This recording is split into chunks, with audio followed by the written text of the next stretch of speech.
Do you hear that?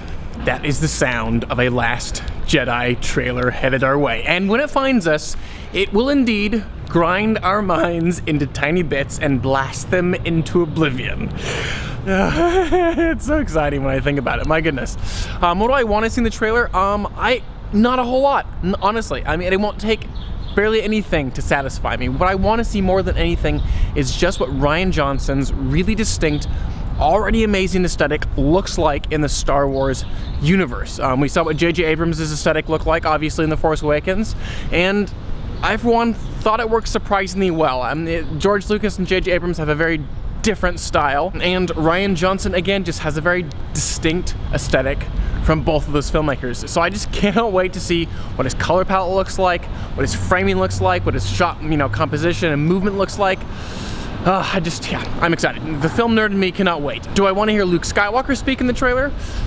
No. The fact that we spent an entire movie in The Force Awakens building up to seeing Luke and he still didn't speak, only to have him, kind of finally say something in a trailer just seems a bit anticlimactic for me. And I am a firm believer in that Christmas morning magic, in the sense that the longer we wait for something, the more satisfying that reveal will be. So I, for one, personally hope they hold off on that. Would I want to see a green lightsaber? Yeah, bring on the green lightsaber. Would I want to see a Force Ghost Yoda? No, definitely not. No big reveals like that. I still think that, Force Ghost Anakin should appear in The Last Jedi, but I do not want to find that out in a trailer. Not the time, nor the place, nor do I really think they would give away such factoids. So, anyways, all this ridiculous speculation will be over soon enough, and we can just bask in the glory of what is the Last Jedi trailer very, very soon.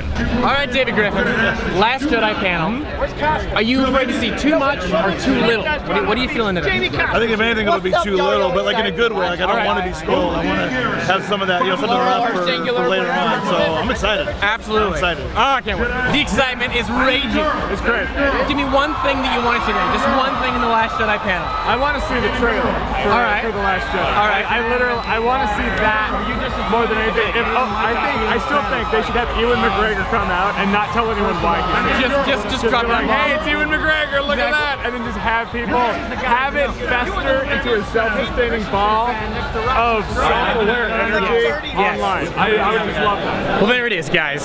Speculation is done. The trailer has been unleashed upon the world, and what a trailer it was. What a panel it was, first of all. An amazing panel with amazing people in it. Rian Johnson, what a classy man. And I think the thing that stood out to me most, which was just so exciting, was everyone kept on mentioning Rian Johnson's writing and just how outstanding it was in the film. And in addition to that, I just loved how genuine Rian Johnson's enthusiasm for this film is, and the fact that he's really pleased with what is happening in post-production right now. And there are instances when you hear from a director, you hear from a producer, and you hear the PR voice come on. Oh yes, we're very proud with what's happening right now.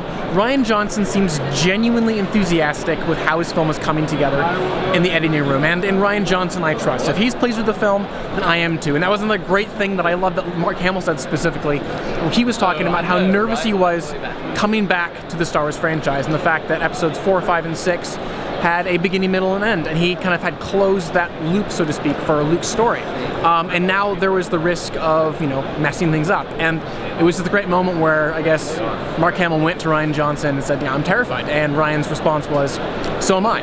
And from that moment on, Mark Hamill just trusted him intrinsically.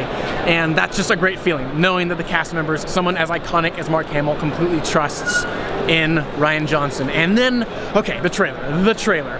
First and foremost, just like I was hoping, we got a real taste of Rian Johnson's aesthetic in this film. And boy, is it Rian Johnson through and through. The colors, the contrast, it all is just so distinct from what we saw in the original trilogy. The prequels is actually probably a little bit closer to what we saw in Rogue One. It's really deep blacks, really rich, bold colors, and very dark. Wow, very dark. It's certainly been a question mark for me anyways, how similar to The Empire Strikes Back is this film going to be, in the sense that is this going to be the darkest chapter in this new trilogy? And from these images that we've seen anyways, it seems like it very much will be so. We get some awesome shots of a crushed helmet, which I'm wondering, is that Kylo Ren's helmet?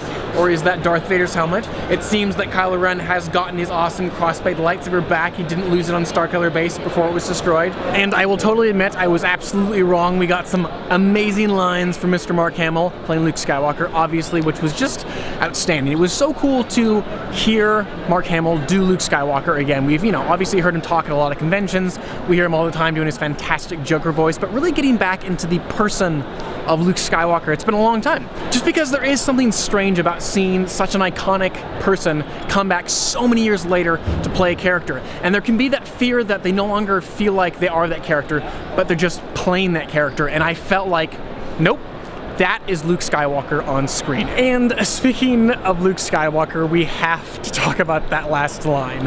I know one thing, the Jedi must end. First of all, what a perfect way to end a teaser trailer, because that bomb just erupted and everyone is going to be buzzing about that and speculating about it for the next number of months until this film comes out. And I haven't really thought about it too much, but it really does make sense with what we've seen Luke Skywalker doing in The Force Awakens. Even the fact that he's kind of, stepped away from society and he's ceasing to pass on what he's learned as Yoda instructed him to do.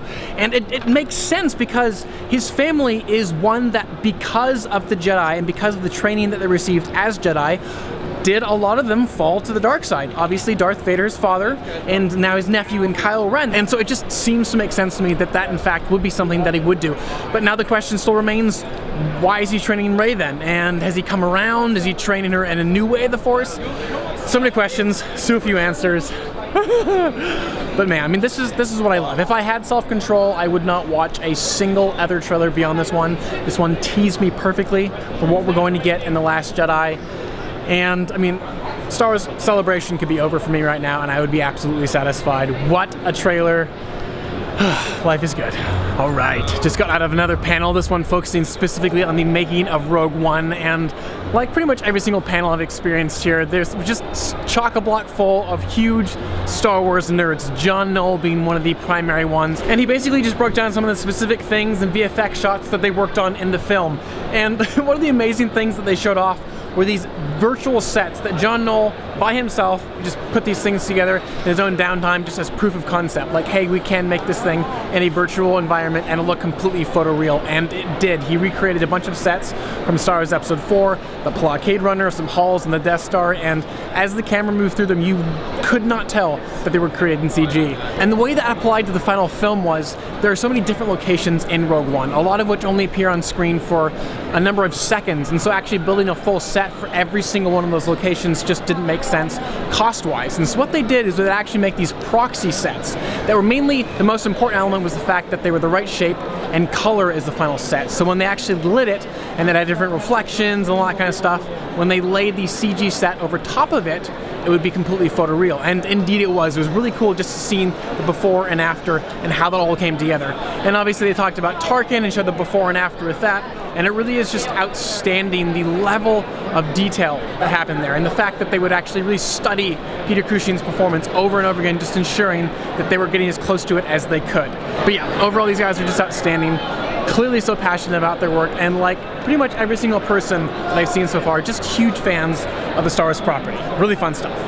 So I kind of ended the day on a kind of a lovely bittersweet note, going to the Carrie Fisher panel hosted by the ever classy Mark Hamill, and that man just did a bang-up job paying homage to such a wonderful person. And I think that really was the takeaway for me, that Carrie Fisher was a person. Yes, she's an icon, absolutely. Yes, she is Princess Leia.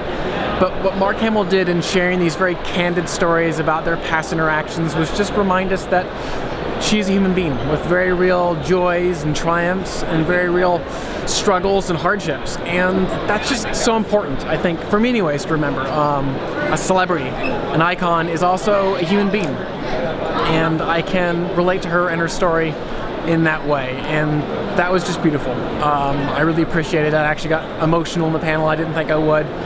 And yeah, it just continued to impress upon me just how cool Star Wars Celebration is. And we get to celebrate something that's touched so many people, and Carrie Fisher touched so many people. And that is just a beautiful accomplishment for a human to do. And she did. And I'm thankful to her.